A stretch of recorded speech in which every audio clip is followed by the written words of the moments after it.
All right, why don't we go ahead and get started? My name's Todd O'Hare. I'm the president and CEO of the Montana Chamber of Commerce. I want to thank everybody for joining us today. I want to especially thank Daryl Schlem, who's the president and CEO of the Bozeman Chamber of Commerce.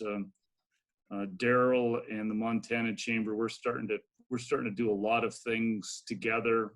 Bozeman, as you all know, has been one of the fastest growing, if not the fastest growing community in the state of Montana, and Daryl and his organization there in Bozeman have been real leaders, and so we're looking to partner a lot more going forward on issues, especially as this crisis hopefully comes to an end. I want to thank the mayor. I think Mayor Mill and I think the last time we sat and visited was about a month ago, and it seems like it was a year ago, and it's fascinating how much things have changed in that time that we sat down together when we were talking about what some of the big challenges we're facing.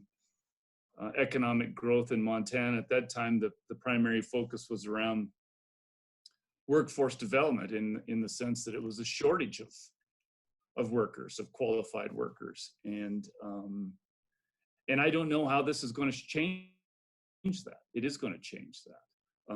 And so, right, this is part of the process, I think, that we're trying to figure out is, what's the future going to look like? And what is it that we need to be doing now that allows us to start phasing in our businesses and getting them up and going? And then what's the future going to look like? There's a phrase, and I'm not sure that it's appropriate anymore, is that, we're going to get back to normal. And I don't think that's going to be the case. There's going to be some sort of a new normal, and I think we're living it. There's a certain amount of permanence that I think that we're going to see from this crisis. I think there's going to be businesses who have furloughed or laid people off, that once they're allowed to start reopening their doors, they're going to look back and they're going to say, we've readjusted work and we may not need some of those employees. I see restaurants that have been open for takeout and such, they've completely changed their model as far as how they're going to be delivering food and their services. And I don't think that's going to change much. I think the customer and the consuming public, I think what their expectations going forward is going to be dramatically different. What their expectations are for safety and for gathering. I have a board member that lives in Glendive, and him and I were visiting about this the other day, and of course, being in Glendive, right, he's remote from everything. And he told me, he says that this coronavirus has put an end to those 1/2 to 3/4 day drives for a 2 or 3 hour meeting. That will not return back to the way things were before. And so there's going to be a lot of changes, some of which are yet to remain to be seen. The Legislative Economic Affairs Committee reached out to us early this week with the request from a legislator wanting to know how many businesses have permanently closed. And, my response to them was, we have no idea.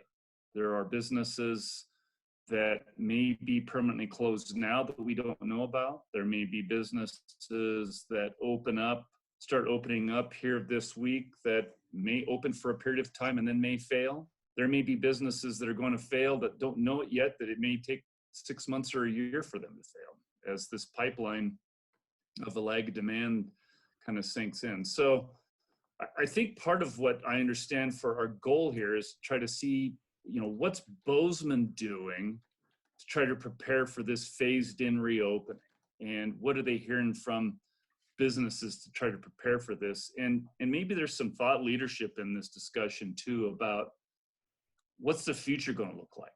What's growth in Bozeman going to look like after we get back to the new normal? And maybe there's some lessons that we can learn in there and share with other communities as they start thinking about how they're going to phase in opening in their communities and what they need to be doing to think about a longer term growth and prosperity prospects. So with that, Britt, we've worked a lot with Britt over the last several months of my coming in here to the Montana Chamber of Commerce, and Britt's been a great partner and has become a friend through this sort of effort. And I appreciate your leadership, Britt, and appreciate your leading this sort of a discussion. I think it's going to be something that we can all learn from. And I turn it over to you, Britt. Well, thank you, Todd. Thank you for those introductory comments. And I'm going to really kind of try to keep our conversation flowing as not quickly, but as efficiently as possible. We've got an incredible panel that I want to introduce you to, and then I'm going to circle back to our mayor, Chris Mell, to provide some opening comments as we move into the discussion. And I do have some questions prepared. First, I'd like to introduce our mayor, Chris Mell, the mayor of Bozeman. Mayor Mell is overseeing one of the most remarkable times in our recent memory, trying to overcome this virus and the response and recovery of such. And so I look forward to hearing Mayor Mell's words in a moment. But I'd also like to introduce Dash Rodman of Map Brewing. Dash has been working on a reopening team here in Gallatin County, and Dash has a lot of will be able to provide us with some updates on how that reopening is going and what we might expect the needs are from the business community in that context. Next on our panel, we have Tori Sproles, who's the Provider Services Coordinator at Child Care Connections. You know, as we move through this crisis and onto the recovery, where does childcare fit into the reopening conversation? And so hopefully Tori can give us some insight on that. Next, Mr. Jim Harris, the founder of Bozeman Spirits and Distillery.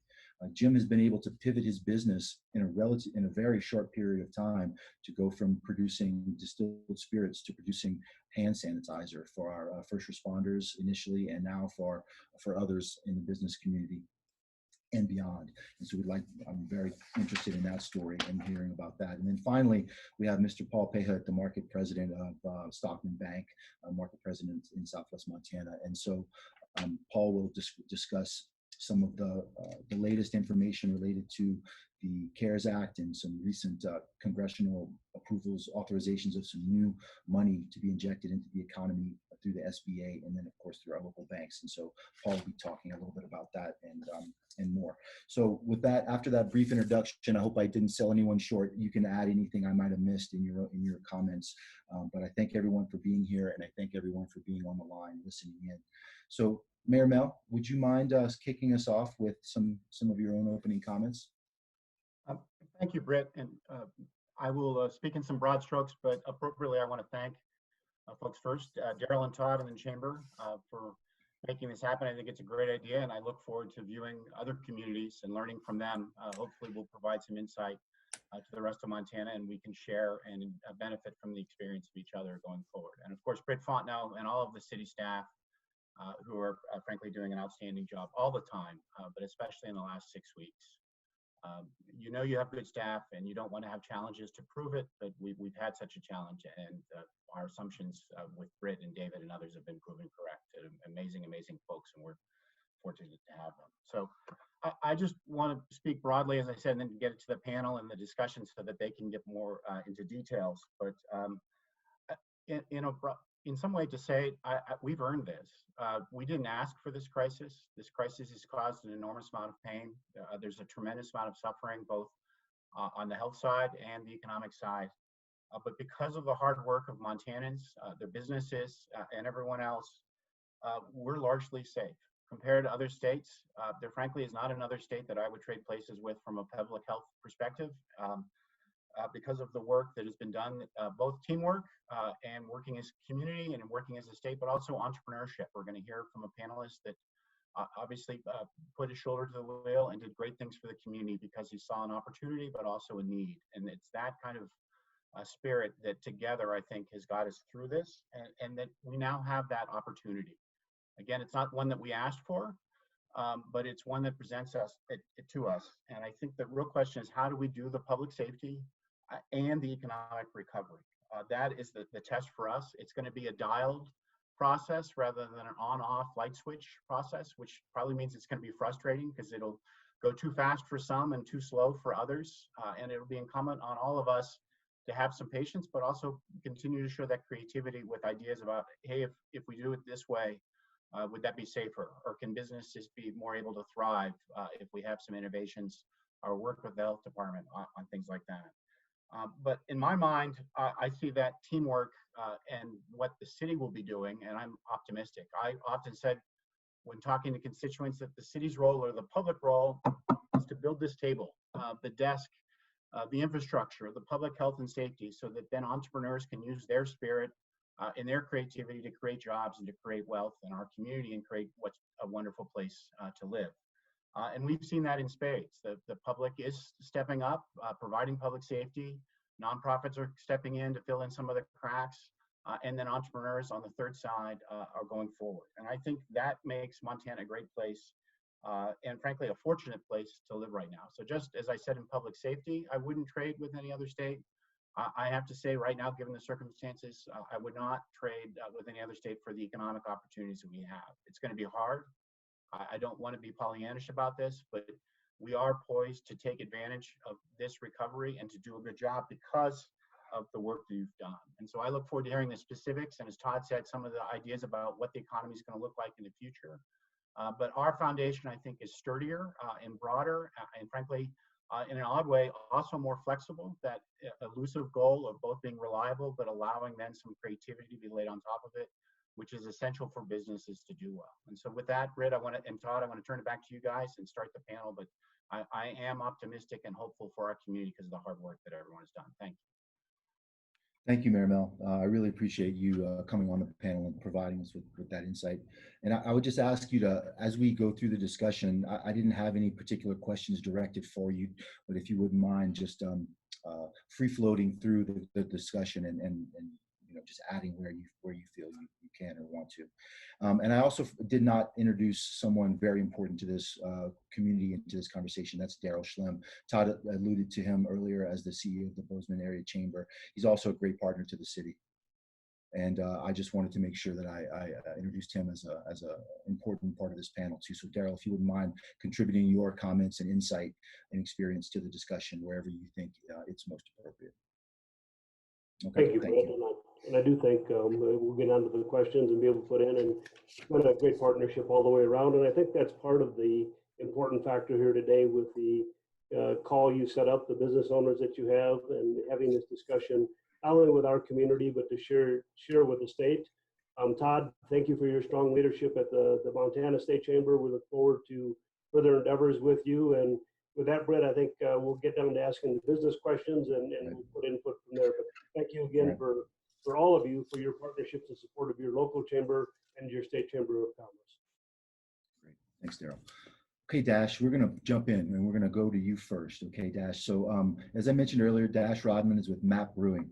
He's been working not only in his own business, making sure that they are trying to keep people on payroll and continuing to keep operations going as best as possible. He's also been working with the City County Health Department on reopening guidelines. And so, Dash, what has that process been like as we are on the eve, if you will, of reopening here in the next few days? What's that been like? And what is your opinion on how ready we are? And then how does that work that you're doing here locally apply more broadly across the state to other breweries and our craft beer economy? Yeah. Thanks so much for having me on the panel today. I appreciate it. I'm excited to hear from everybody out here. Working with the city and the county health department and fellow business owners has been really a great experience overall. I was happy and honored to be a part of it. I think it's a really important aspect to look at and get everybody prepared for. One of the things that, I could see from the beginning was that it was very clear, the goal was very clear from the beginning that there was a realistic guidance from the city and from the health department that we needed to steer our decisions in creating these guidelines that could be placed out there for businesses to operate safely and put public health and safety first, and then also allowing the economy to open up secondly. I think we were able to very quickly understand the gravity and the importance of the task at hand. And, with our first meeting, even we were able to narrow down very quickly what we needed to accomplish and set out for guidelines. I know that these guidelines were not necessarily the ones that might come down the pipe as the finalized guidelines, but I think the majority of them will be the ones that will be somewhat enforced. As businesses, we're still awaiting these final guidelines, but we all have a fairly clear idea of what will be expected of us.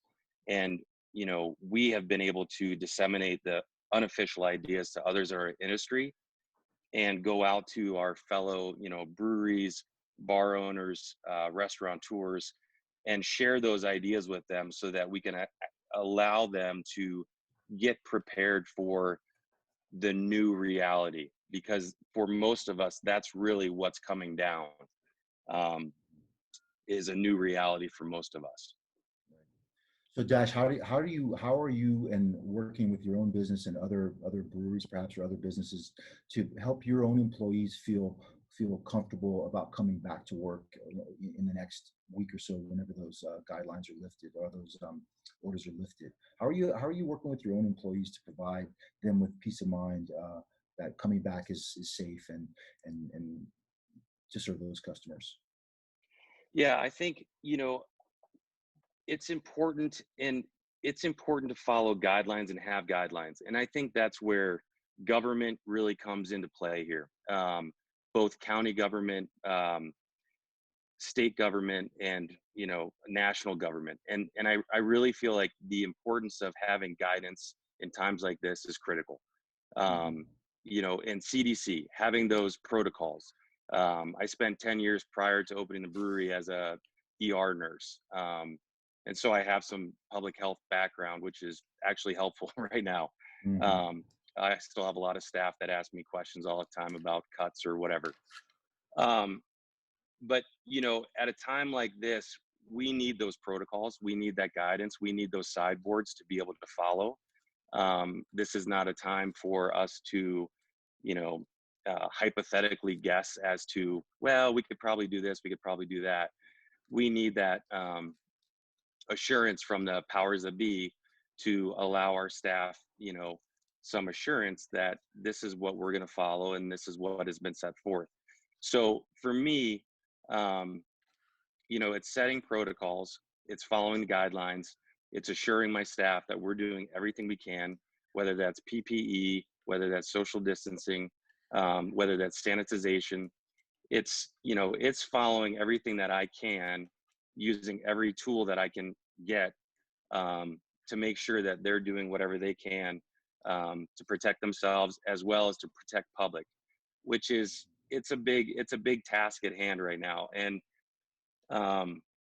but we use whatever tool we have, and we're going to go forward. Right. Daryl, I'll ask you kind of in the same context as you work with your membership businesses around the area. How are you communicating what Dash is talking about, all the guidelines and the proper ways of sanitization and PPE guidelines and social distancing? How are you communicating that through the chamber to your membership businesses? Britt, thanks for the question. And part of that, what we've done and be able to talk with them is basically talking to our businesses, informing them what the new updates are. Yesterday, our board of directors was able to get together with Matt Kelly on our conference call, getting what the guidelines from the county were to make sure that we're not only looking what the 10-person meeting could be from the federal, what does the state put on with the 14-day quarantine, and then does the county have any other business operations that they want to see us happen. I think part of that is going to be what Dash had alluded to. I think the boundaries that are set, but I think the more clarity and the more timeliness that we can get those out to businesses, the better off we're all going to be. So it's basically on all the calls we've had in the last 2 weeks with the payroll protection to unemployment, over probably 600 businesses calling. I think adding some calmness and also letting people know that as we reopen, it's like the beauty that we have when we ask and sell Bozeman, Montana. We take for granted the rivers and the streams and everything else. The umbrella right now as we reopen is public safety and health of all the individuals and businesses that are here. And I want to thank the city, Prospera, the Bozeman Chamber, along with the Downtown Business Association, as we put a kit together with stickers, some hand sanitizers, masks, to give assurances to the business owners, to the customers walking through the door, and I think overall, even visitors that are coming here, that we are open for business, but we are taking public health and safety issues as a priority overall as we try to open our businesses back up. Thank you, Daryl. And Mayor Mel, just in the last minute or two we have on this particular question, and then we'll move on to a different topic. What is the local government's role in on the recovery side in the assistance of the small businesses as they are on the verge of reopening in the next week or so? Well, that's probably its own call. But I think the one part, as I said, is stability. And in this case, it's through the county health department. We're a unified group. And I think actually, because economics don't know political boundaries, that makes a lot more sense, frankly, that whether it's county or even thinking regionally, as we'll probably talk about later, is that providing that stability and that clarity that Dash talked about. Like, here's what we need you to do. It's spelled out, a T is crossed, an I is dotted, so that it's not just, hey, good luck, here's some disinfectant, make sure you wipe down your facility every evening. It's more detailed, it's give and take. Which gets, so I would say that first part is stability, the second part would be communication, and third part would be consistency. That we're turning it down slowly, and that if we make changes to it, it's not a rush. And that, to my mind, this is a tweaking environment where we learn, we improve, and we move forward. We learn more, we improve. In some ways, it's a scientific method with an entrepreneurial energy laid on top of it, with coming up with new ideas or creativity for it. So that's in a nutshell what I think we should be doing. Right. Thank you very much, Mayor Mel. What I've learned in working with some of these great folks in their organizations over the last many weeks is that no one of us can do it alone, and how important it is to have partnerships that we've expressed about here and in other areas. So thank you very much, Mayor Mel. I think we're going to. Yes, Todd, is that you? Yeah, this is Todd. Can I ask? I don't want to interrupt your flow here, but I'd like to ask Daryl a question, if that'd be all right. Of course.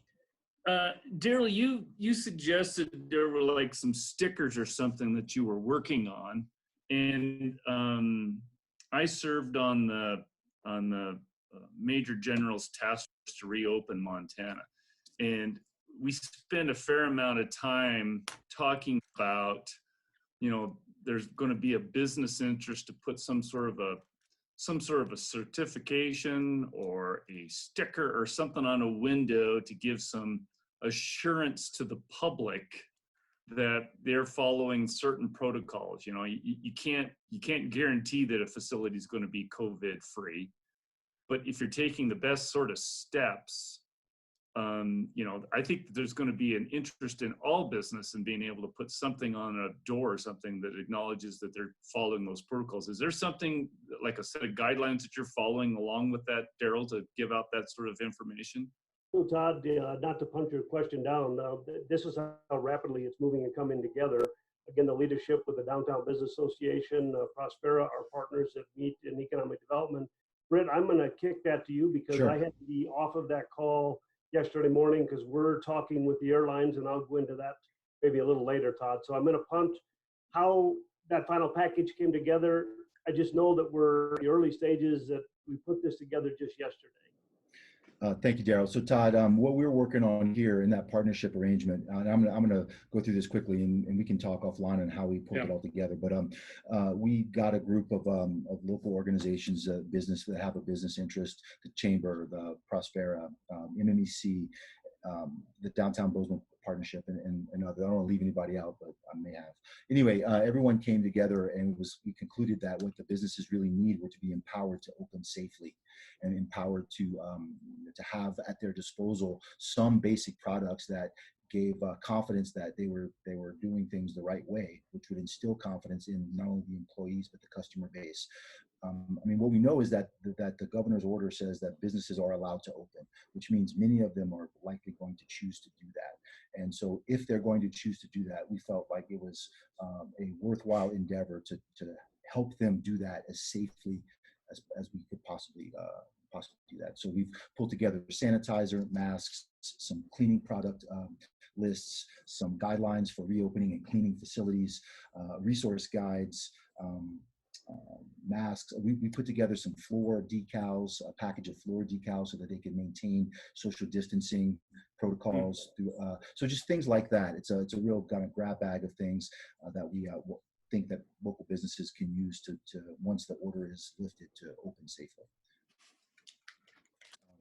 Great. Well, thanks for the opportunity to talk a little bit about that. But we're going to bump down now to Tori Sproles.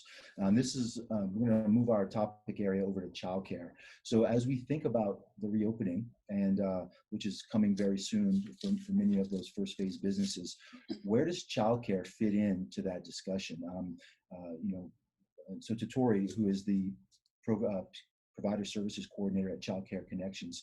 Tori, I'm going to just get a specific question out to you, and then we can kind of circle back to some of these other things.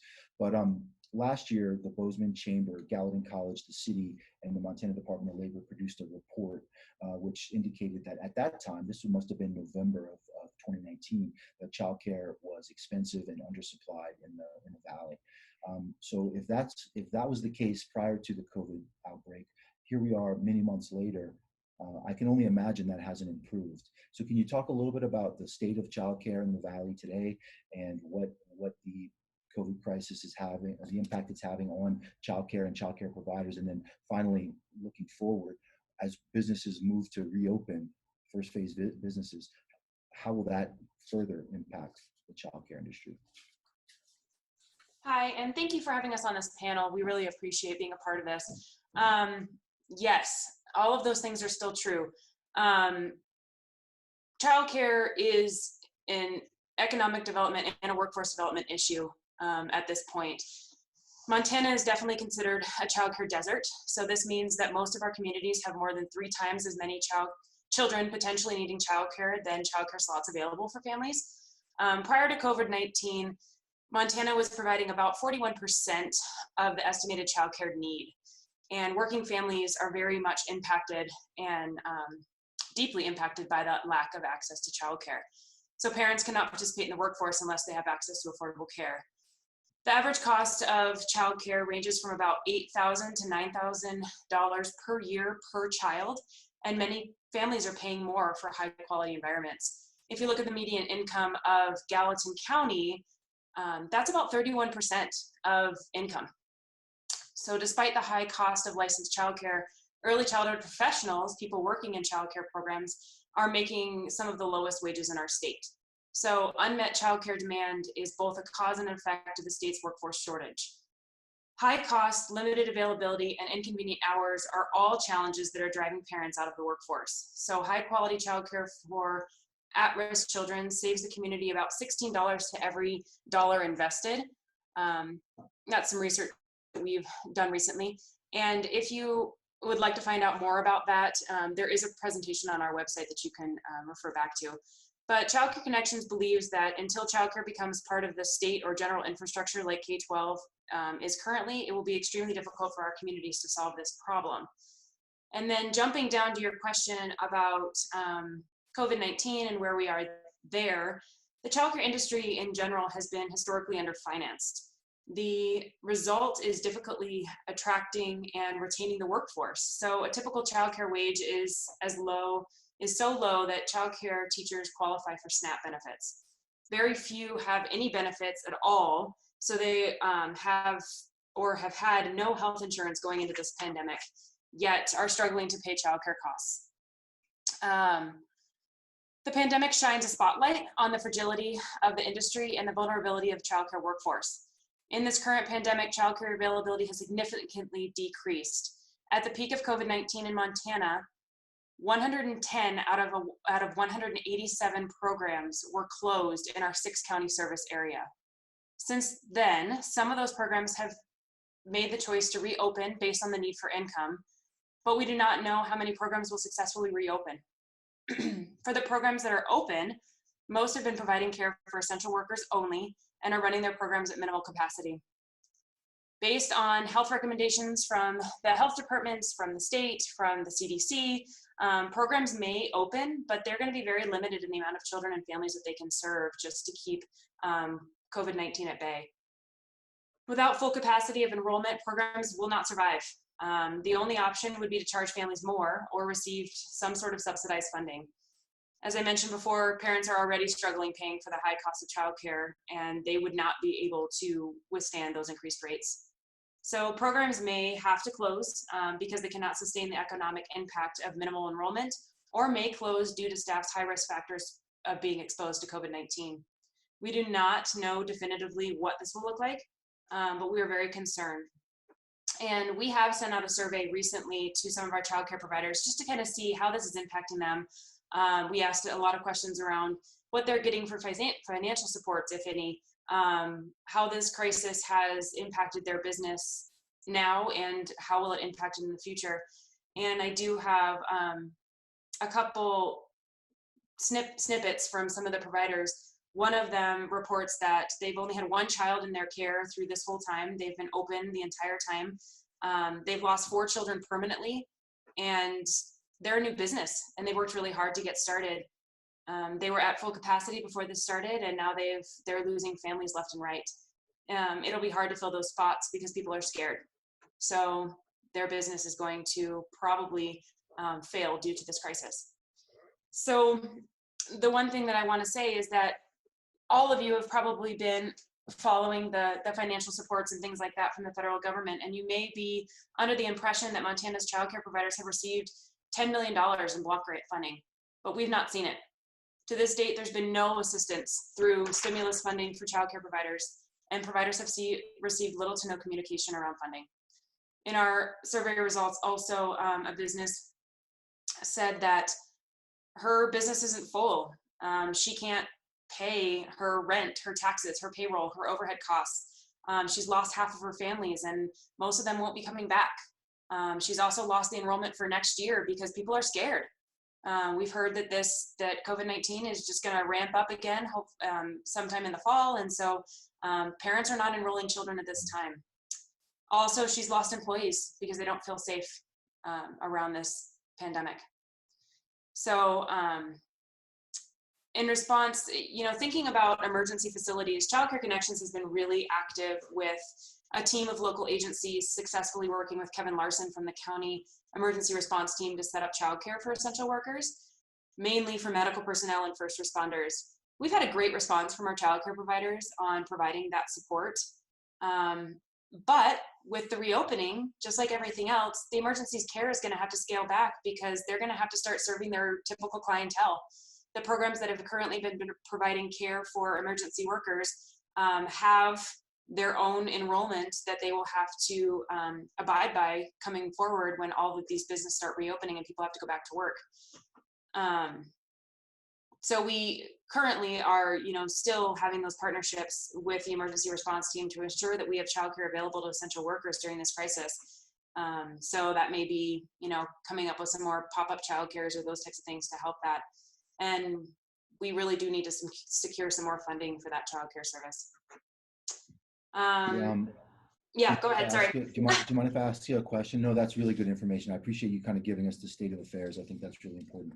And you opened up with a comment that I agree with, which is that childcare is an economic development and a workforce development issue. I completely agree with that.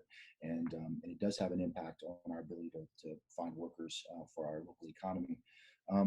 I had not heard that the dollars that had been secured by Senator Tester through this childcare effort that he underwent had not resulted in any dollars flowing in your direction. So that's news to us. Is there perhaps there's something we can do to help find out why that's the case and apply some, at least be interested in the outcomes there. I do want to just ask you a question about the reopening that's coming forward, because if I'm not mistaken, on Monday our local school board will meet, our trustees will meet and discuss the reopenings or not of the schools or maintaining the online learning. And so but we know that the businesses are going to be allowed to be open. So how do you see this work? How do you see this meshing together? If the schools choose to continue online learning, yet businesses are allowed to be open, we see a real crunch in the provision of childcare. What does that mean for how we reopen relative to this issue of childcare? Well, childcare through this whole pandemic, childcare has never been required to close. They have made those decisions individually depending on the needs of their programs. So right now, childcare programs in the last couple of weeks have been popping reopen, those types of things, relatively smoothly as far as just taking a few children here and there. Since the governor's announcement to reopen businesses and things like that, they are going to need childcare. People are going to need childcare in order to go back to their work, and some people need to go back to work to have income.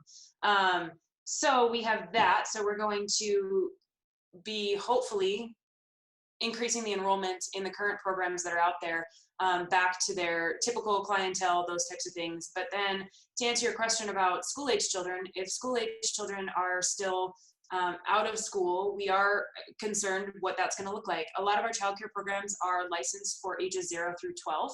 So there is going to be some pressure on childcare programs to take some school-age children as well, so people can go back to the workforce. We're also very concerned about upcoming summer camps and summer programming as well. So we're almost into the months of getting into those summer programs, and we don't know what those are going to look like with health requirements and things like that too. If summer camps are asked to function at lower enrollment with higher staff to child ratios, they might not be able to financially sustain that either.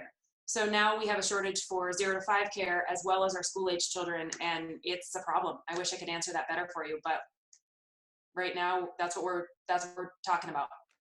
We're just going to have to kind of wait and see how that plays out. Well, my final question then, Tori, related to childcare, is about the regulatory environment. I mean, I heard a saying, an engineer once told me that you see the cracks in the pipe once the pipe gets pressurized. And clearly our pipe here is clearly pressurized. And so perhaps we're seeing some cracks that we might have an opportunity to fill through some legislative changes or regulatory changes. So are there 1 or 2 regulatory changes that might be under consideration that make providing childcare easier moving forward? I think all we're asking at this point is some really clear guidelines on what childcare providers need to do. Up to this point, we've had a lot of recommendations and best practice and those types of things around how childcare should be operating. And I think right now our biggest ask is we need some black and white. We need some information to give to childcare providers because they're struggling. They're having a hard time trying to figure out how to operate at lower numbers, how to sustain all the health and safety requirements. And I think we just need some hard, fast rules. And I hate to say the word rule, but some directive to be able to give them some guidance in this crisis. Right. Okay. And we're going to have a half an hour or so, give or take, at the end to have other questions from the audience or even amongst the panel. So we'll likely come back to some of these topics. Thanks a lot, Tori, for providing that perspective on childcare.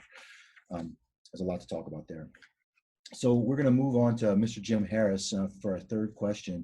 And Jim Harris is the founder of Bozeman Spirits Distillery. And the reason I asked Jim to be on the panel this morning is because he's got an interesting story that I think it's being replicated, certainly, but I just think it's worth telling. And Jim's business is about distilling spirits, and he was able to pivot his business to use some similar technology and products to make hand sanitizer, which is really an important product for not only for first-line healthcare providers, but also as we reopen for all of us. I think we will likely all see hand sanitizer basically everywhere we go for the next untold number of months or years. And so, and with that, what struck me was the fact that Jim's able to keep some of his employees, and he'll talk to more about that, but his employees employed. He's able to keep his business running, and that's a really important opportunity for businesses to be able to pivot and maintain some level of work here in the Valley. So I'd like to introduce Mr. Jim Harris. And Jim, can you talk to us a little bit about how you were able to at what point in this crisis did you make a decision that, hey, you know what, we can be doing something different, and then you decided to do that? Thanks, Britt. Hello, everybody. First of all, thanks for putting this together. This is pretty unique and neat to see everybody's faces because we don't get to see everybody every day anymore. But yeah, on the pivot, the most important, or the first thing we had to do, I've got my dog here. Hey, First thing we had to do was March 16th was probably the hardest day in my business career. We had to talk to all the employees and basically let a lot of them go. And we trying to cover payroll and everything. But the first pivot was to sit and listen. We had to listen to what the governor directives, what Gallatin County was going to do, and just kind of soak it all in. So I think we sat for about a week. Nothing was going on. We still had some fermentation and some things going in for just normal production. And it was about 10 days is when we first started making hand sanitizer. And within that 10 days, if you can imagine starting an entire business of hand sanitizer or any product of that matter is kind of crazy to think about. And it wasn't just us saying, flip the switch, let's start making it. We had to listen to the FDA, the World Health Organization, American Craft Spirits Association, DISCUS, which Distilled Spirits Council. All these organizations at the federal level got together and decided, hey, we have over 2,000 micro distilleries out there in the U.S. that have the capability to do this. So if we can give them the tools, and the tool is basically the FDA and WHO getting together and changing or allowing 3 different recipes for us to use without our company having to go through the label approval process. So they basically set some fairly high standards and said, this is what you can do. So once that came across, we basically overnight got with the staff, and the staff was in agreement to let's put this in place. And we started out relatively small. Even once we said let's go, we had to figure out, we never worked with glycerol, hydrogen peroxide, and then we had to get a bittering agent that goes into the product to deter somebody from drinking it. So there's all these things that you never thought of. So as we went through that, the staff, we all agreed, and then we worked with there's about 22 distilleries in the state. With the Montana Distillers Guild, we reached out to everybody to see who was going to make hand sanitizer, and then we basically pooled together and said, okay, we've got to get some glycerol here. We would order. Where are you going to get it from? Where are you getting hydrogen peroxide from? So that was kind of a spider web that everybody reached out, and working together, Jeff from Dry Hills Distillery would bring in some glycerol, so we'd get some of that from him. We found hydrogen peroxide, and at CVS to start, you can only buy so much at a time. So then we found a company in Billings to order, by the gallons. So it was a good effort with all the distilleries coming together to figure out, how are we going to do it. And then we had to follow those guidelines specifically for those recipes to make sure we did it right. Once you make it and package it, it's got to sit 72 hours before you can, give it to the public. Well, what does that do for you as the business owner and the entrepreneur? To make that for your morale from going from well, we have to close down given under the circumstances to actually not only do we not have to close down, but now we're a critical part of the reopening strategy. Like, what does that do for you as a business owner? And does that mean that hand sanitizer now becomes a product line that you might even be able to stick with? Potentially. Yeah, so I think it came down to one word. I'd say it gave us purpose. Making alcohol is not wouldn't say it's a necessity. Hand sanitizer at this point is definitely a necessity. And you look at it as, and Daryl and you guys spoke of it earlier, is when businesses start opening up next week, it's going to be a commodity that everybody's going to have. I think you're going to expect it when you go in a business, and so we pivoted first to closing and pivot to the hand sanitizer, and now we're saying, okay, how are we going to move this forward? Is this going to be a division of the company, which we feel it is, and now we've got to set some different parameters, move it most likely to a different location. But, you know, looking at that as a whole, we have to, you know, we have to keep, you know, changing our course, you know, to keep making that. I mean, there's a need. I mean, you know, we talked to you last week, and there's definitely going to be a constant need for it. Right. Well, our kits that we're working on will include some of our homegrown products as well. You know, and I'm pretty adamant about trying to do that where we can, because that effort keeps our own businesses in business. And right now, you know, if we can take care, to the extent we can take care of ourselves, I think we should try to do that. And I appreciate certainly all the effort that you've gone through to make that available. What other businesses like Bozeman Spirits, perhaps not distillers, but that you're aware of that are able to pivot and make a product that is useful during this time? Are you aware of any others in the valley that are doing that? Yeah, hold on a sec. Sure.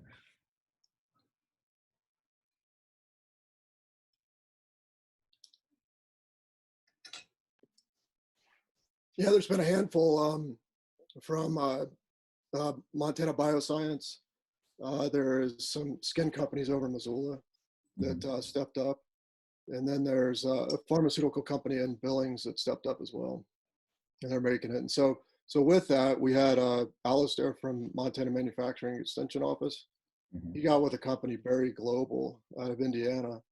And he secured, we ended up getting 2 shipments, 150,000 bottles donated to 2 distilleries and those companies in Montana. I think there was 10 or 12 of us that got some of those. And that was as part of having the product, you know, it's just like we had all the chemicals and the liquids and the ethanol to make it, but we got to put it in something, a package to get it out there. So Alistair was a huge help in getting literally 150,000 bottles into Montana that we spread out and we brought into our warehouse and then shipped out to all the other distilleries. And that was a huge help to be able to then get it out there. Yeah, that's pretty remarkable. I was aware of that. Everyone just basically tapping into whatever networks they had to try and to meet the need. It's pretty impressive. I'm aware of a couple of other companies. I was at PDM yesterday, and I noticed that they're working on some. They're still producing injection molded products and pieces of face masks that they then ship over to Ascent Vision, who is a firefighting outfit, aerial firefighting. Yet they're making clear plastic shields. PDM's making a component of that, and so it's just remarkable to see that these products are being sourced right here in the valley for our own healthcare needs, in particular. It's just impressive. It's really impressive. Yeah, bringing PDM up.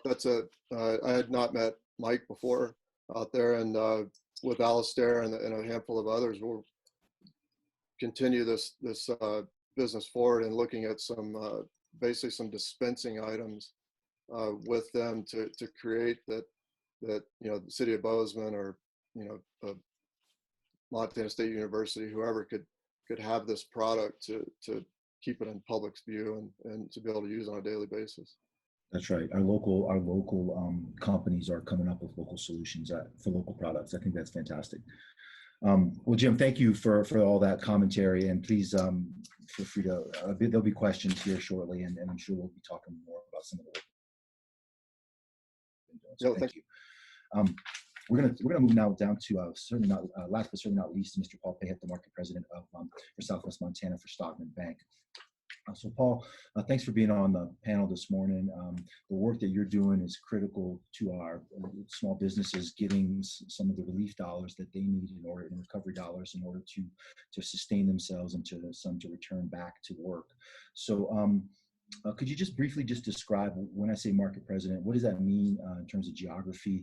And then could you talk about how Stockman is on the front lines of I call it the financial front lines of the COVID crisis, and just give us an update on how you're meeting the needs of your customers and clients.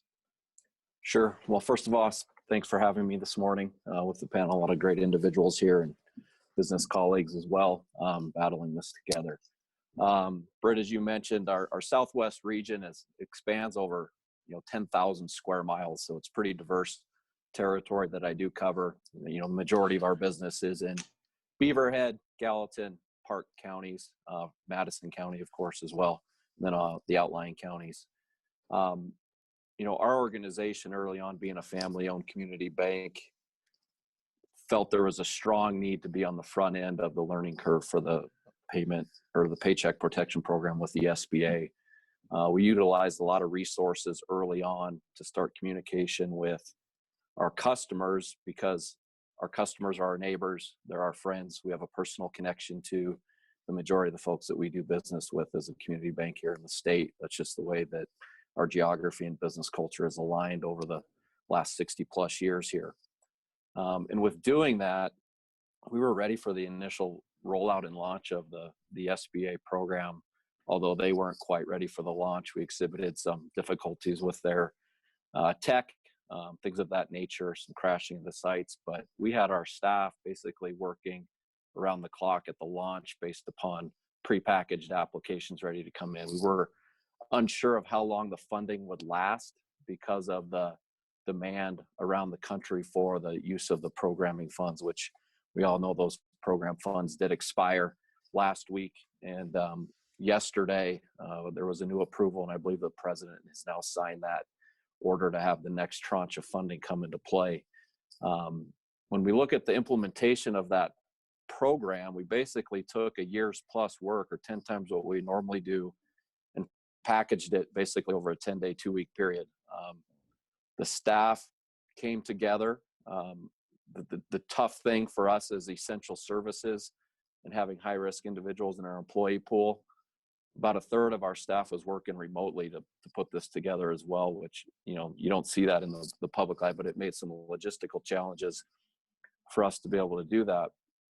As an organization, we were able to basically get approvals for over 2,100 businesses on that first tranche, which helped provide working capital in excess of $260 million to our local Montana businesses, which is an essential critical piece of navigating the unknown piece of, managing this virus, and when our business community can reopen and start generating some revenues, which is the oxygen to any business. And this is one step in that program to be able to do that. With the new funding released today, our loan officers are prepared to go ahead and start those new applications.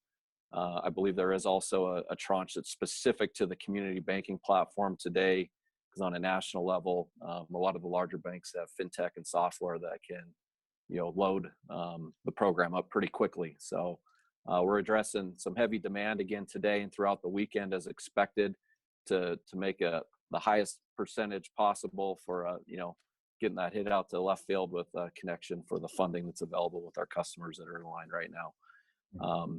As you mentioned, the demand, when we look at the state of Montana, we're hearing from their resources that the district office had enough demand that exceeded the last 35 years of business activity in the small business program. So it's basically, we've seen that overnight in the last 2 weeks. So it's been an incredible logistical piece to manage that with our teams, with our clients.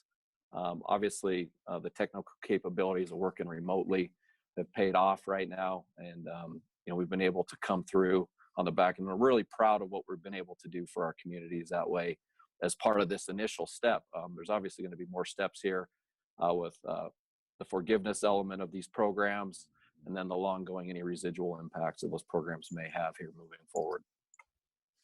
Well, Paul, thank you for that update, Paul. If you don't mind, I'll just kind of continue along the lines here that we're talking about, because I'd heard Mr. Coffey talking about how Stockman was prepared, perhaps more so than some other institutions in Montana, and not only for their own customers, but we're also open to receiving new customers or customers that couldn't be serviced by other banks. And so you were really Stockman was really there for not only their own customers, but there for the communities. And I applaud that. I think that's fantastic. I know there are a lot of other banks who are also meeting those needs, but I think it's worthy of calling out Stockman as one of those super supportive community banks that are there for their customers and others. So thank you, Paul.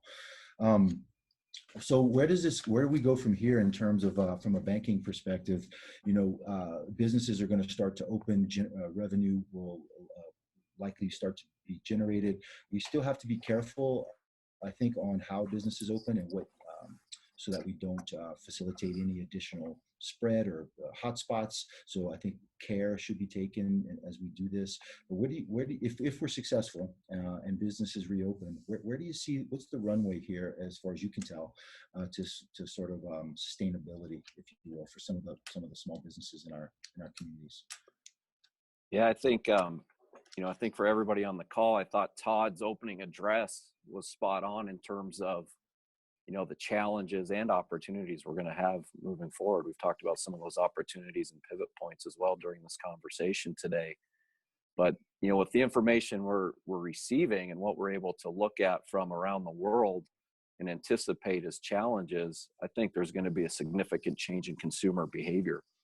And that consumer behavior comes from the function of several things. How prepared are we to welcome in individuals when they're ready to come into those businesses and those storefronts where the consumer nature is, mostly relevant in terms of 100% of the revenue generation? I think that's going to be a challenging aspect here over the next several months. We liken it to a thick fog, and over time that fog may get thicker, it may lighten, but we're going to be in it for a while because there's several unknown factors beyond our control right now, of what we're trying to manage expectation through. Gallatin Valley historically and leading into this current condition was a very well capitalized community. Our business community had seen a lot of fruit and a lot of action, and so there was a runway somewhat out there. Some of our other businesses weren't as well capitalized. As Todd mentioned, I think we'll see some closures. I think we can anticipate that. I do think from the financial sector, we're going to need to be very transparent. We're going to need to have active communication with our customers and our relationships to understand what those challenges are. We're reaching out to those individuals right now with telephone calls with our loan officers, talk about what their challenges are, what their expectations are, and where we can help. Obviously, this government stimulus package is changing every 2 to 3 weeks, as evidenced by the new release today. That will provide some additional help, but there's still some unknown aspects of administering those programs and what the forgiveness element will turn out to be for our customers. Although that working capital is at low rates and a decent structure now, if businesses aren't able to utilize the forgiveness piece, there's still going to be that residual debt there at the end. So I think, tax advisement, strategic advisement with, your economic teams, which, involve your banker, your tax advisor, and any business consultant, are going to be really essential here over the next several months.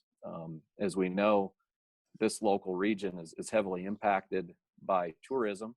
We're a very well diversified area, but there are industry segments that are going to see some of those struggles, especially with the quarantine issues that are still out there and issued in the small gatherings that we're operating under. And when those finally lift, we'll probably have some clarity on when people can start to forward book.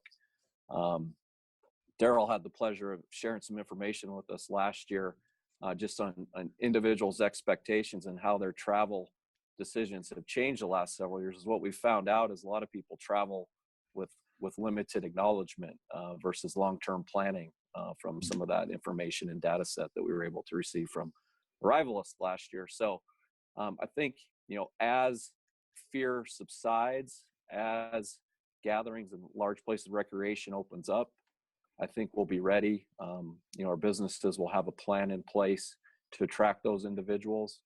But there is still that ongoing fear over the next several months that we're going to have to navigate through. Right. Well, thank you, Paul. You're right. I think tourism, you brought up tourism. I think it's a really good example of a great unknown. We don't even know when Yellowstone Park will be reopened to accept visitors. So all that uncertainty is out there now for that particular industry. And just so everyone on the call knows, we do have a task force, if you will, set up a tourism task force that includes a regional approach to trying to at least understand where we should be going as related to the recovery on the tourism front. So certainly more to come on that front. Daryl or Mayor Mel, since you didn't have any questions directed at you, perhaps I'll give you a couple of minutes if you wanted to address any of the panelists on the issues that are of interest to you. Now would be a good time before we move into the open questions from the audiences. Daryl, this is a chamber call. Take it away, sir. I'll follow up if any time's left, but please go ahead. Thanks, Chris. And again, I think the biggest thing, Brett, is thanking all the panel that's here, because I bet if you went back and looked and talked to Jim or talked to Dash, I bet if they would have came into Paul, say 10 years ago and say, hey, we're not only going to make a distill liquor that if you like a good drink, it's good for you inside, but now we're going to make a good sanitation with our liquor to kill the bacteria on the outside, we probably would have looked at them and said, wait a minute, how can you make both of these work? So thank you for the quick decision to change over, help our community to do it. I think, Mayor Mel, the biggest thing that we really are looking at and struggling with right now is that a lot of times we're going to be on a call today with JetBlue, looking at the markets we're going to open up. A lot of the misinformation and the information that I've talked to Paul on about the travel pattern, most people made their decisions last year to travel here in 120 days or less coming into our market to make those decisions. So it will depend a lot on how the country opens up. The biggest thing we need clarity is people are calling and asking, what are the parameters? We tell them now that, listen, if you come in here, it's 14 days in place where you're at. But of course, their question is, well, if it's 14 days in place, does that mean we can still go hike and trail and open air like the rest of the Montanans do? Or do we have a different set of rules for us that are traveling here? So there's some things, if we could get some clarity on it, I think the sooner we could open up. The airlines, what I want to emphasize is in dealing with Brian and that, 80% of our air traffic that came in here were businessmen and women or Bozeman people traveling for business coming in and out. Only 20% of our visitors were from tourist-related markets. So I want to just caution that we don't want to say the airlines are causing the 4.2 million people that visited here last year, where 80% of that was directly related either to families traveling from here or the business model that's out there. As far as childcare, I think Mayor Mel, we've talked about this. It's just going to look at childcare. We're going to look at affordable housing. We're going to look at workforce shortages. And then we're going to see that probably amplified by 2 times coming out of this with the panic yet of what's out there. We're hoping to be able to bring some clarity and calmness to that. There are some things in motion that we've talked with a couple of businesses. What's that model look like for new businesses expanding? Are they still going to expand? There's been discussion of putting in affordable housing projects along with putting in daycare in those to help serve the community. We've had several calls from churches prior to this happening that says legislation won't let us, and Todd, that's where I'm going to rely on the state chamber to help us lobby, is churches want to open their doors to be help serve the daycare, but they don't meet the guidelines that the state regular daycare would have for childcare. So I think regulatory, we're going to have to look at some things too that are out there. The thing we're struggling with, I think we're 50% going to be right, 50% going to be wrong as to what the model may look like when we want to start marketing and opening up tourism to be able to come here. Talking with the hotels, they still were strong. They're just now seeing some June cancellations, but they could salvage 6 months out of this year if we can open safely, have a good criteria set of rules in place that our visitors understand. I do think there's an opportunity to salvage the second half of this year. But again, when we make these decisions, know that it's public safety and health that we're really looking at overall in this. So we continue to work with those models. We're going to have to continue now to, as Britt said before, the pressures put on the pipeline, we're seeing the cracks that we knew coming into this are just going to be exposed even more. And it's going to be more important that our partnerships that we have with all of you stay as strong as they have been. And it's a reason we've been together for 10 years is for that reason of times like this to pump our community up. Last thing I would say is I hope that our spending pattern to shop local really resonates right now. The best thing that the Gallatin County citizens can do and the state of Montana citizens can do, in my opinion, is don't order online out of state. Yes, it may be a few dollars cheaper. Yes, you may be able to get it immediately. If you want to help prop our own businesses up and prop our own people up, stay local, buy local, even if it costs a little bit more in these times, and it may take a little longer to get. It's the easiest way that we can support each other moving through this, hopefully, recovery that we see coming for the United States. Great, Daryl. Well, I was told I need to speak up, so I'm gonna try to talk a little more loudly. Thank you, Daryl, for providing those comments. We're gonna move into the Q&A portion of this panel. We have allocated about 25 minutes if we need that much time for Q&A. The way it's gonna work for everyone is that people will type in their question to the chat box. Matt Olson with the chamber will be taking those questions and then sending them to me.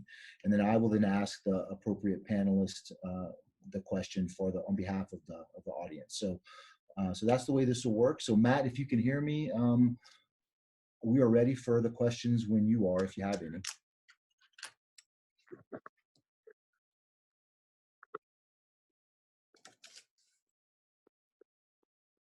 Matt, are you there? I'm here, Britt. Looks like Christian Richardson, if you'd like to ask your question, you're unmuted. Oh, so we're going to do this live. Okay. Well, great. she's raised her hand. Let's see how it goes. Okay, great. Yeah. Hi, everyone.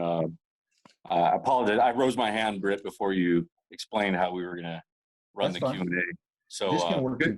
Go. Yeah. Okay. So good to see many of your faces. I know some of you there. My name is Christian Richardson. I work with the Montana Department of Commerce and the Industry Development Program. One comment first for Mr. Harris. I think many of you saw that President Trump recently was stated that we should be injecting ourselves with disinfectant as a means of killing this virus. So I think maybe he should just remove the bittering agent from his hand sanitizer. So that we can just start getting it into our systems. My question was really this: to what extent was the community, the Bozeman and the county, caught off guard by CV-19? And what are some best practices going forward to include retooling industry? For example, you were talking about making hand sanitizer instead of spirits, liquors. And I think maybe like Sims Fishing went from making waders to some sort of protective gowns. Mystery Ranch, instead of sewing backpacks, they're making face masks. To what extent was the community caught off guard, and what can we do better in the future, not just in the county, but in the state in terms of planning? So if something like this were to happen again, how can we get industries turned around quicker to support public health?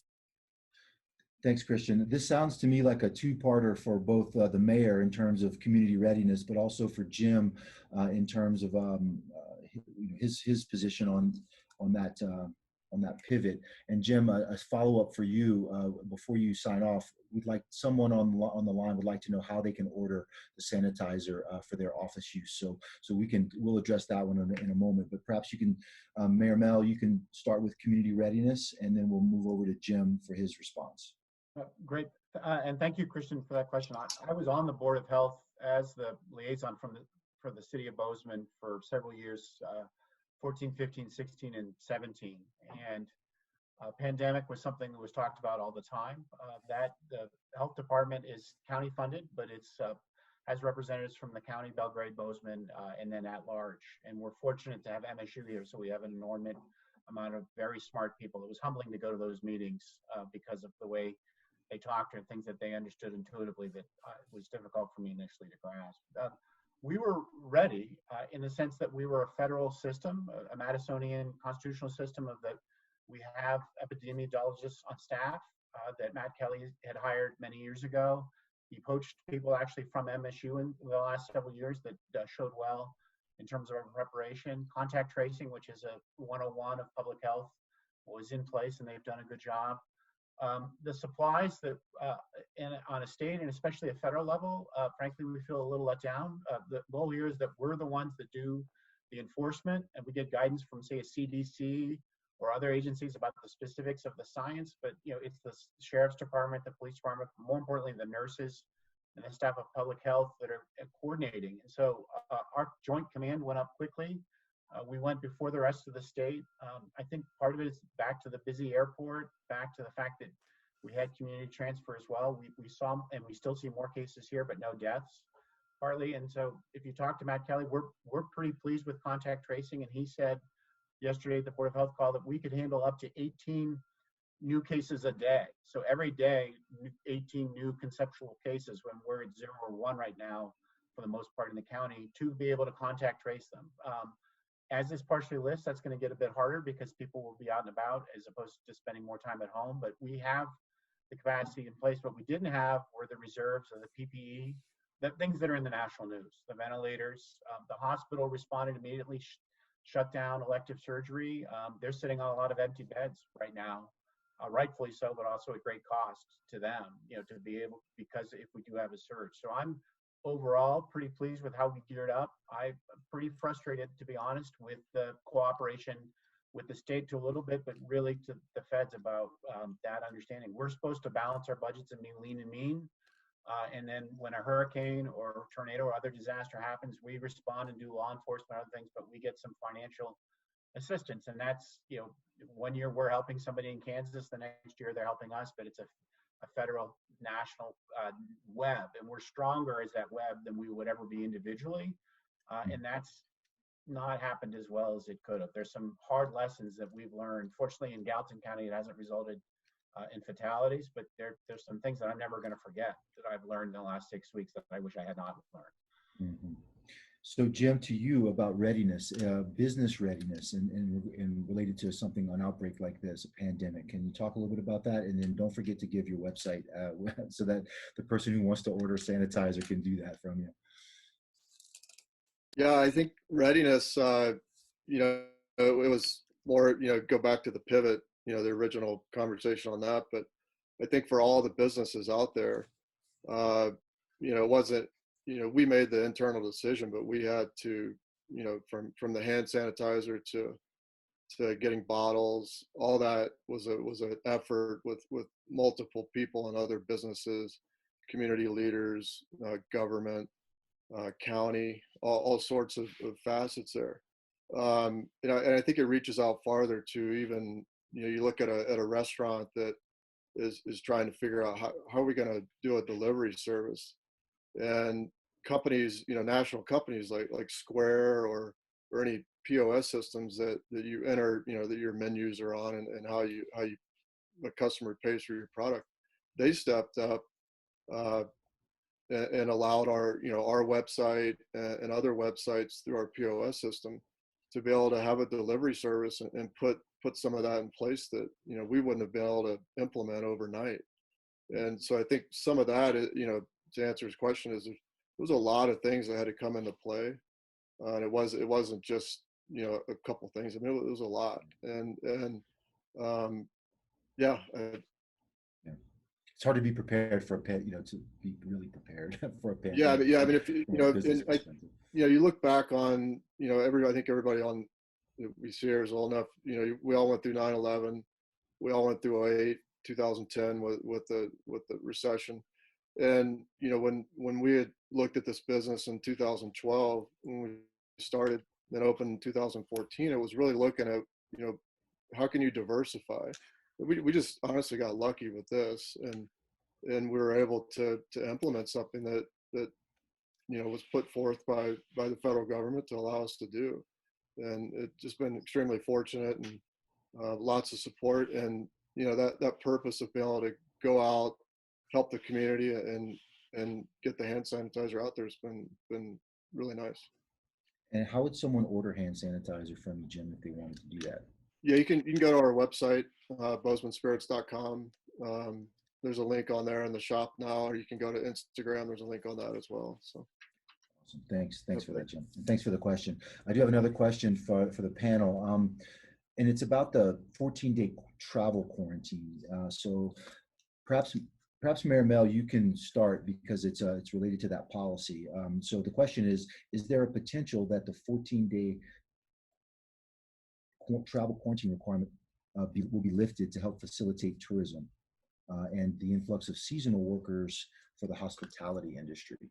So, and Mayor Mel, if that's not if you don't want to answer that one, you don't have knowledge of that, that's fine. I don't know who on the panel might have knowledge of that 14-day quarantine requirement and and where it is in the whether it will be lifted or not. I haven't heard that it'll be lifted. In fact, I heard it got extended.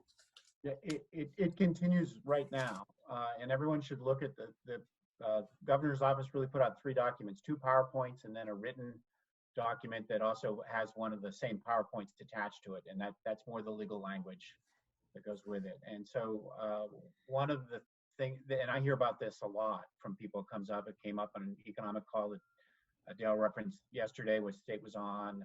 It came up with Matt Kelly talking to the chamber yesterday. It came up at the Board of Health meeting yesterday morning. And the governor's guidance suggests some metrics that would be used to go from phase 1 to phase 2, but doesn't say how those metrics, those measurements would be applied. So he says, we're looking at things like the ability to test, contact trace, hospitalizations, deaths, rate of positive infections from the testing, which are all really good. But the point is, he doesn't say, if it's less than 5% consecutively, then we would move ahead. And so there's still some work to be done. It's ambiguous. The governor's office is very well aware that it's ambiguous. And so I know that this health department for this area, plus health departments across the state, are all talking, trying to get some understanding of that, because that's a statewide determination. You can't have a lifting in Missoula and Flathead County, but not Gallatin in terms of visiting. And so that one is there. I know that our health officer will be having a news conference this afternoon at either 2 or 3 o'clock to talk about local conditions and what the measurements are that he's looking at and how he measures them. But that is something we need to work with the statewide people to figure out. While we agree on what should be measured in terms of looking at public health and safety, to what degree and how does that work if there is a step forward to phase 2, and also making sure that we don't have to step back. The worst case scenario is that we would step back from phase 1 back to where we were before. And so that all of those, both ratchets going forward and back, I think need some clarification in the coming days and weeks for that. I think, frankly, it's for the best for businesses. Dash put this best at the beginning, that having that clarity is good for businesses, but also assures their employees, which is vital for morale and their own safety, but also their customers to know, here's what we're looking at, and here's what, and so in this case, here are the conditions that we would revisit, that 14-day self-isolation standard and what it means. And so that'll provide a clarity not only to businesses here, but to be able to then talk to people who are thinking about visiting them. Here's exactly what's expected of you, when and how, and things like that. So hopefully we can get this resolved soon. Thank you, Mayor Mel, for that answer. I hope that helps to answer that question from one of the audience members. We do have about, just so everyone knows on the time, about 12 minutes left. We're going to start on time, end on time, if at all possible. I do have another question out there from Mr. Paul Reichert. Paul is the Executive Director of the Prospera Business Network. So, Paul, if you can get unmuted to ask your question, now is the time. Sure, thank you. Hi, everybody. Great conversations. I guess it's more of a comment than a question. Is there value over the coming months and probably the year in having business groups or like businesses meeting and discussing what they're doing to survive or recover or pivot?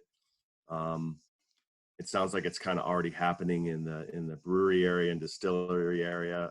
Maybe even the restaurants are doing it. I'm sure there's manufacturers are kind of doing it, but I'm sort of posing that question broader, even in the childcare area or bank area. Is it happening now, and is there a need for it? Because it seems like our adjustments are changing so fast, and we'll probably need to continue to be adapting and changing fast. Is there value in having like businesses meeting across the state or within regions to really share information for that long-term recovery? First, because I hadn't really thought of this, but I think it is a legitimate question. Like, what about the childcare sector? Are there efforts to combine or pull together the sector that is the childcare industry in the area to address some of these challenges? Yes, we haven't scheduled anything at this point. Providers are talking to each other independently, those types of things. We probably, as a child care resource and referral agency, it's probably a good time to get them together and have communication with all of them in kind of an open format to bounce ideas off of each other and those types of things. There have been some private things set up via social media, those types of things through childcare providers, where they can kind of ask questions of each other as we send out communication around the requirements. But in the last year or so, we've been doing a lot of learning communities and focus groups around childcare need. And I think in the upcoming weeks, it'll be time to gather virtually and talk about some of these things and try to get a unified information around what people are doing. Absolutely. Okay. And I'm just getting a note here from Matt, who's reminding me that in addition to the work that you're doing at the Greater Gallatin United Way is currently providing K-8 emergency childcare and will be opening a transitional childcare summer program to support phase 1 of the reopening. So I'm just getting that information, and I just wanted to pass that on to the panel and to the community. So Daryl, do you mind if I kick this over to you? The same question. Really, it's about regionality and how do we approach recovery? You know, from a regional perspective, or is it sort of, do we focus on city limits? Do we focus on county? Like, what is your perspective on that, Daryl? Well, again, I think, Brett, it has to be the regional approach that we've always really done in the past few years is, you know, working with the city, working with the county, especially when it comes to the tourism side of it too, looking at West Yellowstone, Big Sky.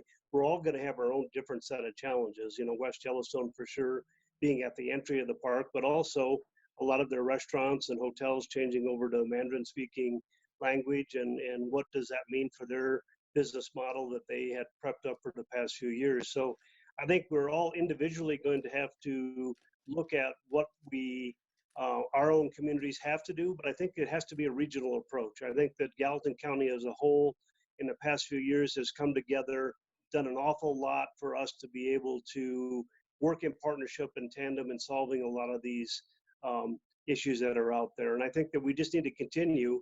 As far as the child care, this week would have been an invitation coming out from Stephanie Gray at Gallatin College and the Chamber. We have started a committee for that.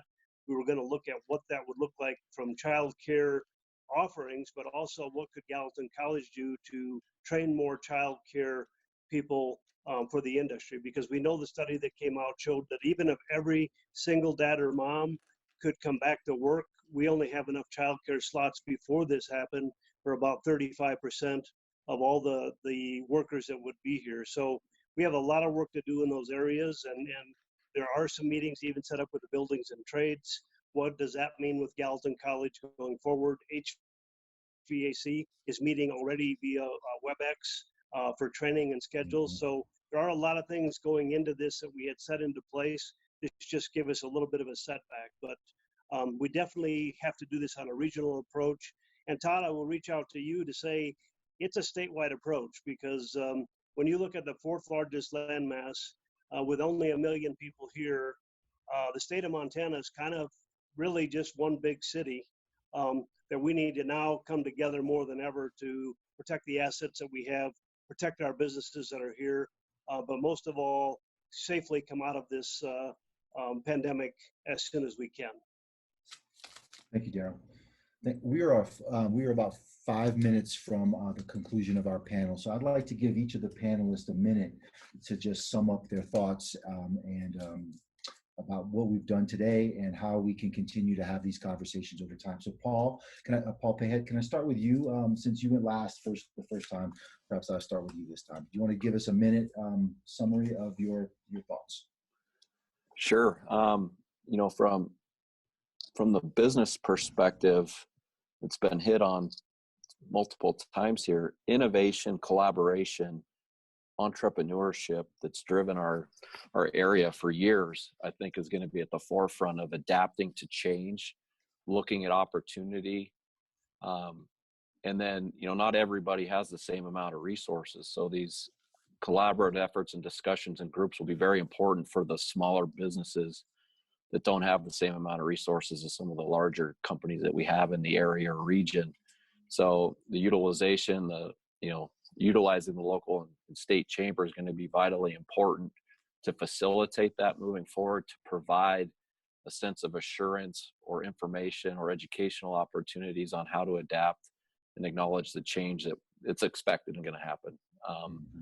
You know, providing tools, providing discussion, providing outlets is going to be more important than ever, and you know, enhancing communication in order to facilitate the challenge ahead. Those are great comments, Paul. Thank you. I agree with that. Dash, what do you think? Dash, you have some parting comments for this group and for the audience? Yeah, you know, thanks for everybody's comments. Super interesting. You know, I think just coming back to everything that has been discussed, I think the most important thing for all of us as business, especially in the restaurant account, ensure ultimate safety for our staff as well as for clients and guests. And then public education, you know, having unified front, a unified message that goes out to everyone, whether they walk into MAP or they walk into Union Hall or any place across the valley. They have the same education, they have the same message, so that they know what to expect when they go out for dinner or for a beer on that. But on that gentleman that asked from Prospera, but collaboration's huge. You know, I probably spent 5 hours on the phone. I talked to 3 other brewery owners here in the Valley. I talked to 3 other restaurant owners, and we talked about, what are you guys thinking? When are you opening? What are your biggest hurdles right now? What freaks you out? What do you feel like you have, you know, dialed in right now?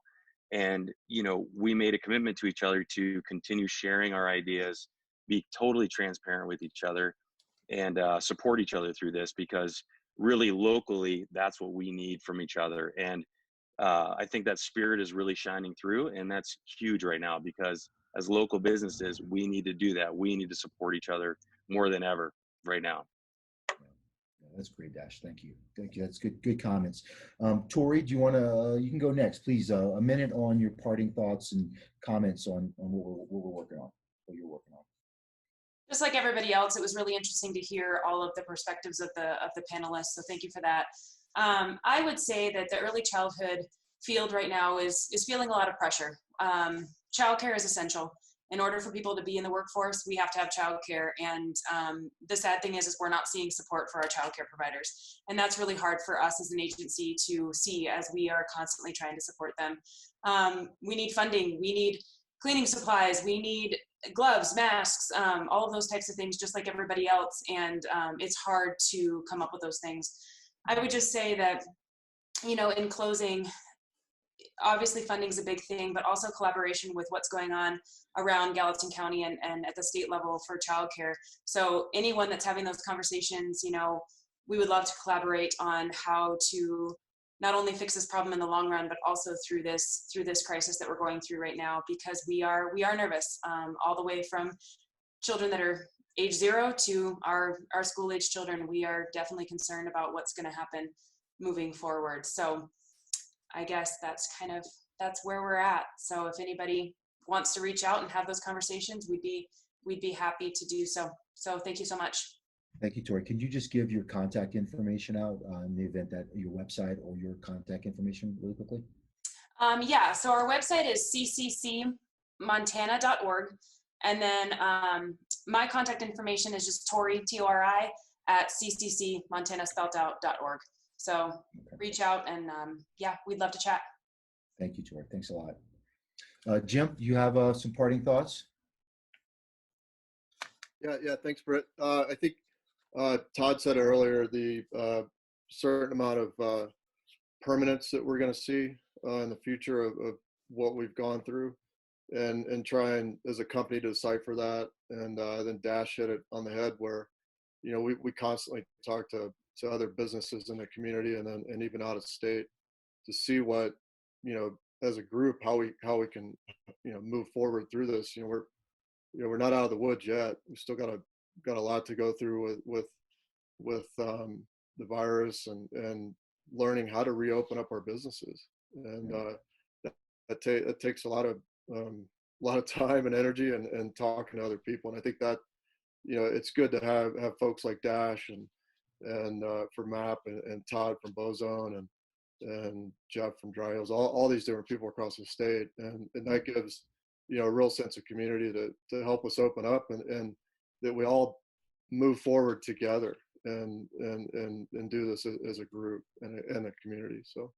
Right. Well, thanks, Jim. This is both physically, emotionally, and financially exhausting to a lot of people. And so, working together and hearing these stories, frankly, inspires, I think, and energizes us to keep going. And so, thank you for that inspiration. Daryl, you get the penultimate word, and then the final word goes to the mayor. Do you want to say? You have any parting comments? There, you have to unmute yourself a little. Yeah, thanks, Britt. No, I just want to thank all the businesses today and thank you for putting this together. And again, we look forward to working with the state. I think there's a lot of legislative things that we need to work with our local Gallatin County legislators that are representing us in Helena, working on a lot of the issues that we see coming, because we know these issues coming into this are not going to go away. But Bozeman is very resilient. Gallatin County is very resilient. And I can't say it enough. Thank you to all of our businesses here for working together, not looking at this being a time of competition, but how do we solve this as a regional approach?